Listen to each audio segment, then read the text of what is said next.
Howdy, y'all. I'm Jace, and I'm a sex addict. Each week I come on and answer questions with regard to my life as an addict or a person in recovery, or just as I go about trying to figure out what it means to be healthy. This week I got a question in about sexual urges, and do I have them? And to be honest, yes, I do. Yes, I do. um, Definitely.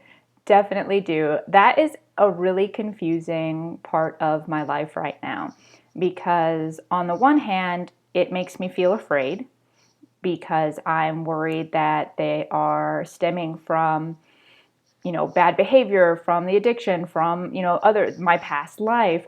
Where, is that where they're coming up? On the other hand, I'm learning a lot about healthy sexuality and sexuality as a woman and, all of these things where it seems, normal to have these feelings come up. It's very human. And I also am so terrified of putting any shame on any sexual feelings. So I'm confused and I'm lost and I'm scared and also aroused at the same time. It's a really weird place to be in. And it's not like I, sit around every day this way. But yeah, definitely I do. And I don't know what to do with them. And I was talking to a friend today who was, we were kind of chatting about the subject. And he's like, well, I see you got three options. One, ignore it. Like, all right. Two, take care of it yourself.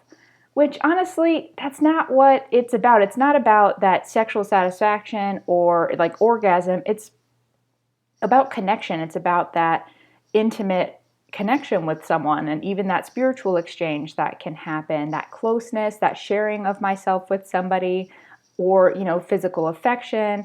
When I really think about like what my urges are, that's what I'm really seeking out, not just a quick, boom and you're done scenario, but really the all-encompassing sensuality of it all. The noises, the sound, the smells, the tastes, the feel, having that experience with another person, that's really what I'm seeking, not just that gratification. So two doesn't really work. Plus, that is an area I'm always nervous about as well, and I'm doing really well with that. I'm not in a compulsive state of masturbation anymore, but I recognize that it's a risk, so it's a slippery slope. And then three, he said find someone that you can engage in activities with while maintaining very strict boundaries, which of course he put the, caution on that can be very dangerous, especially as an addict. And that, once upon a time, that would have, been a way for me to go. And it's not like I haven't tried that in my past, but that's not quite the same either. There's not that same connection or trust. And it used to be, I thought like that's all I had to offer. And so that kind of relationship made sense. But now I have a lot more to offer. Like, yeah, I have my issues, I have my baggage, I have my past, I have all these things that I'm working on, but I am working on them. So I feel like I have a lot to offer now to a partner. I think I'll be a very good partner.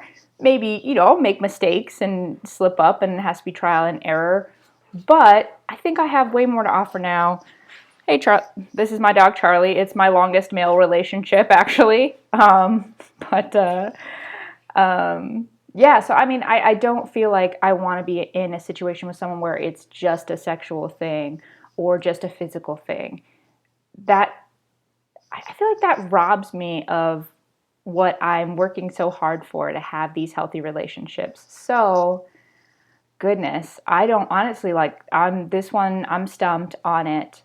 I'm kind of just taking the opportunity to sit in discomfort, which I always am grateful for. Being able to sit in discomfort is a huge benefit. It puts you at a great advantage over everyone else who is not able to do that. So if you ever get the opportunity and you're uncomfortable, just sit in it. It will be awesome later. Not in the moment. It'll be awful in the moment, but later it will be really cool. So do I have urges? Absolutely. Are they healthy? I think so.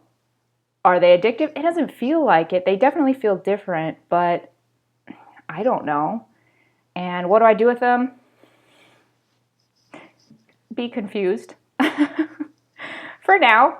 I'm also getting to a point where I am having more confidence as a person, and I am starting to not only acknowledge but accept that I do want a life partner. And I really struggled with that before because I thought it made me weak to want to share experiences with someone, which seems so silly now, but that I really did think that level of vulnerability made me weak, made me prone to, attack in some way.